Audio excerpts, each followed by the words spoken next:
Debra Stangl, founder of Sedona Soul Adventures, and we're at one of the most fun things that we do on the Egypt trip, which is to come to the Papyrus Institute to find out how the ancient Egyptians made papyrus. And this is Saeed, who I've seen so many different times. This is the incredible papyrus plant. So Saeed, tell us about how the Egyptians made papyrus. First, I must give you some information about the papyrus plant itself. The papyrus plant, it's a tropical plant. In the ancient time, used to grow at the banks of the river Nile, but it's grown nowadays in special farms by the government as the plant disappeared and the government replanted it again. The ancient Egyptians were attracted by the shape of the plant, and they considered it as a holy plant. Why? Because of two reasons. The first reason is the flower. The flower of the plant, it looks like the rays of the sun. It was a symbol for the greatest god for the ancient Egyptians, the god of the sun. You know his name? Ra. Well done. The second reason is the stem. Stem, it's what? Round? Round. No, it's not. It's triangle. I couldn't see it. Here. السجاير في الدرج مقفول عليها خد. Triangle. Yeah, triangle.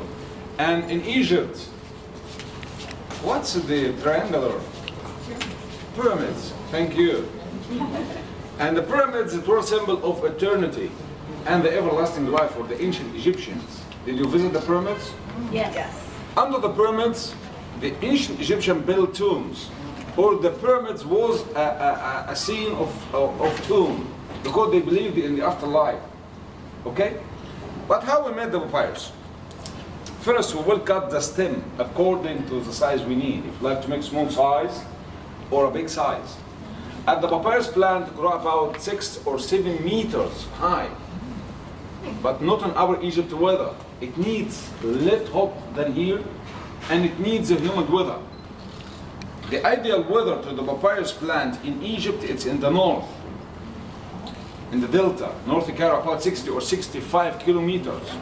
And also from the ancient time, the ancient Egyptians take the papyrus plant, symbol of Lower Egypt, and they take the lotus flower, symbol of our Egypt. The stem, it will be as big as this, there, in the delta. And by the way, it's grow very fast, grow about 1 meter for 1 month, 1 meter. And the field of the papyrus plant must to full with the water all the time, like the rice field. And now you can touch the plant, you can feel it. It feels like plastic, but it's a real plant, not made in China. Yeah.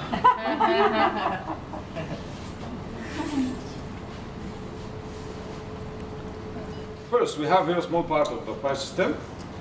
First, we removed the outer green part.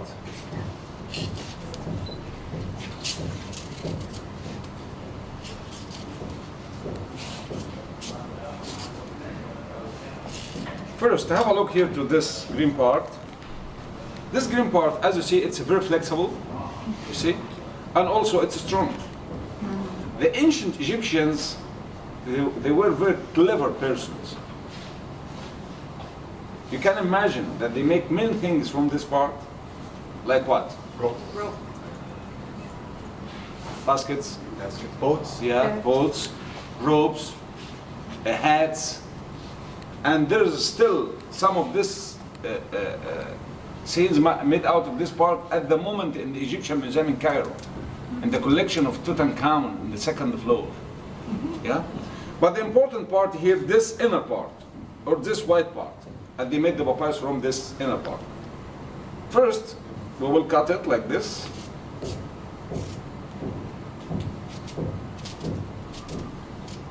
Have a look here. This inner part, it's breakable. Why? Because it have a lot of water, sugar, and air gaps.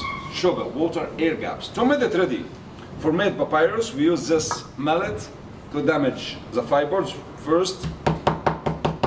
By the way, we can make the slide itself thick or thin as we like. Okay?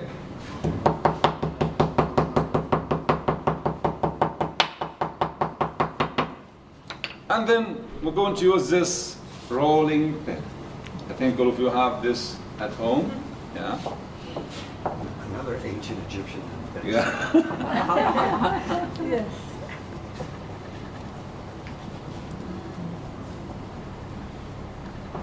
We can see a lot of water come out from the slide. And now, if we check this slide, it came very flexible and also strong. The other one here, it's still breakable. After this, we will put or we will let the slices in the water, just the water, for 1 week. Why? As I told you before, it have sugar. After 1 week in the water, the sugar, it will come and surface on it. And if you touch any slide, it will be sticky by the sugar. And then we use this sugar to stick the slices together without using any glue. Only the sugar. After 1 week, we will bring 2 pieces of carpets like this nowadays, but the ancient Egyptians in the ancient time, they used the animal leather or the animal skins. And now we will start to make papyrus paper.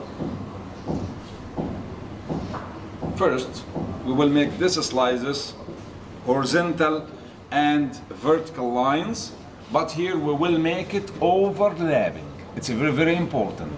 Not weaving it. Yeah, overlap.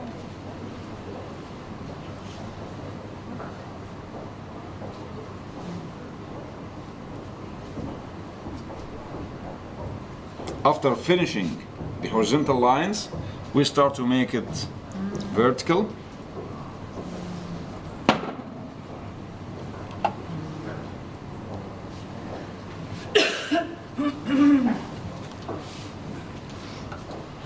Just like this.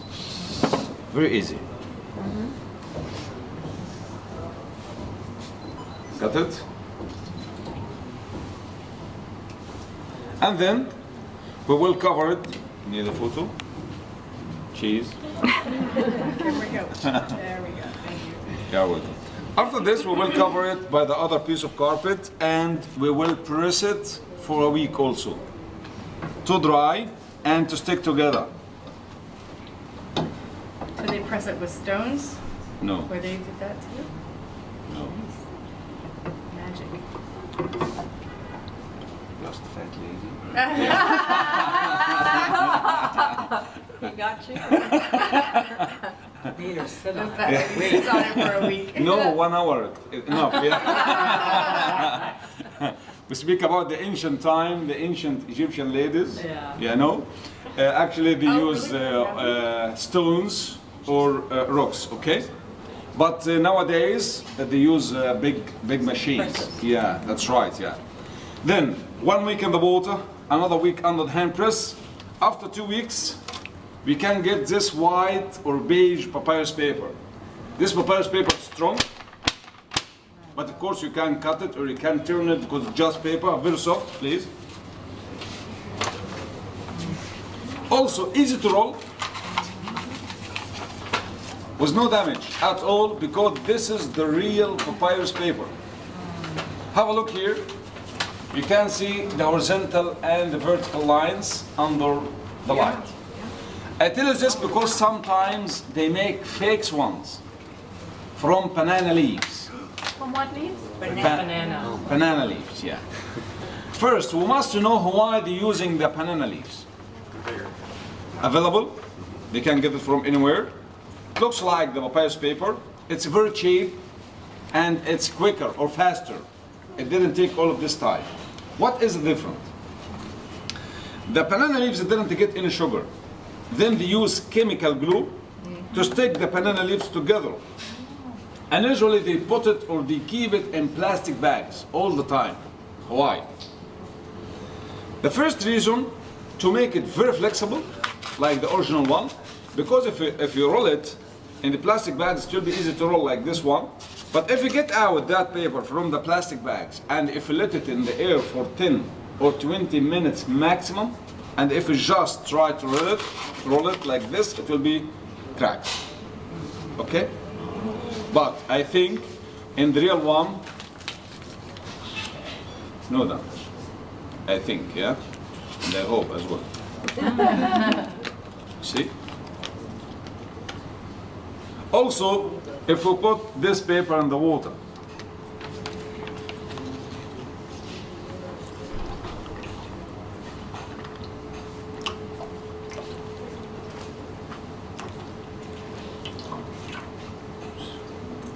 here.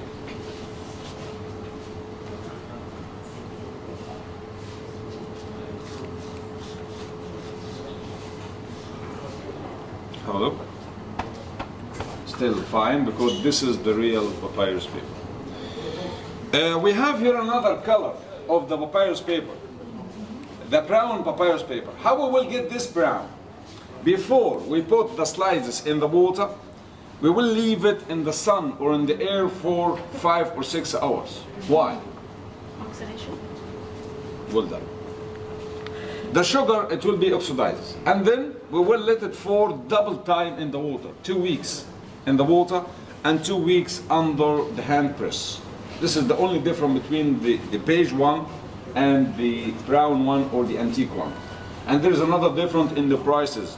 The brown ones, it's more expensive than the white papyrus paper.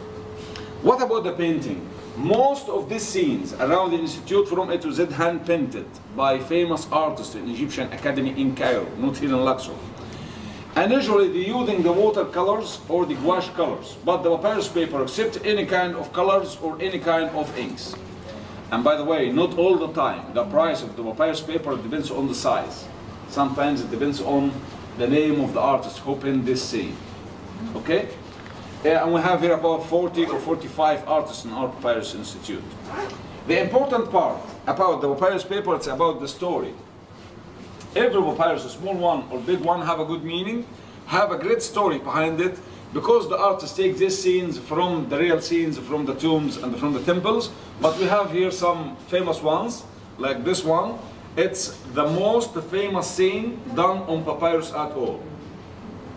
This is the final judgment, or the judgment day. You heard about it? Mm-hmm. Yeah. You know where's the original one? Original? Yeah, it's in the Egyptian Museum, and there's another one in the British Museum in London. Did you know from where the artists take this scene? The Book of the Dead, the chapter 125. I will give you a brief idea about it. They wave the heart of this dead man against a feather. Why a feather? The feather is a symbol of truth and justice for the goddess of truth and justice. Her name is Ma'at, M-A-A-T.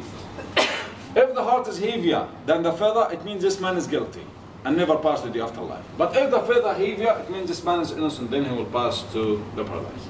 Very easy, much easier than nowadays. Very famous scene, the zodiac or the calendar. It's an amazing one.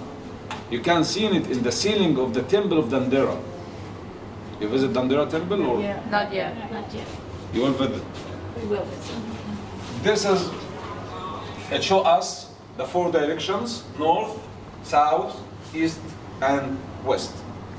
4 ladies, the 4 seasons, summer, spring, winter, and autumn. If we count their bodies together, it's 12 months per year. And their hands, 24 hours per day. Inside the zodiac here, 36 persons. They were assembled for 36 weeks. Why 36, not 52? Because the ancient Egyptian week was longer, 10 days per week. Also in the middle you can see the 12 zodiac signs. Scorpion, Sagittarius, Capricorn, and so on. The original one, the French cut it from the ceiling of the temple of Dendara, and the UNESCO make a copy there. And nowadays, Dendara temple is one of the best temples in the whole of Egypt, because now it's a color. Before this, just the scenes and black scenes. Yeah. Very famous scene also, I like it myself, it's the Tree of Life. You can see 5 birds. They're presenting for the 5 stages of the human being. Babyhood, childhood, youth, maturity, and the wisdom age. The first four birds, they look into the east, to the sunshine, to the sunrise. Except that one, look to the west, to the sunset, look to the afterlife.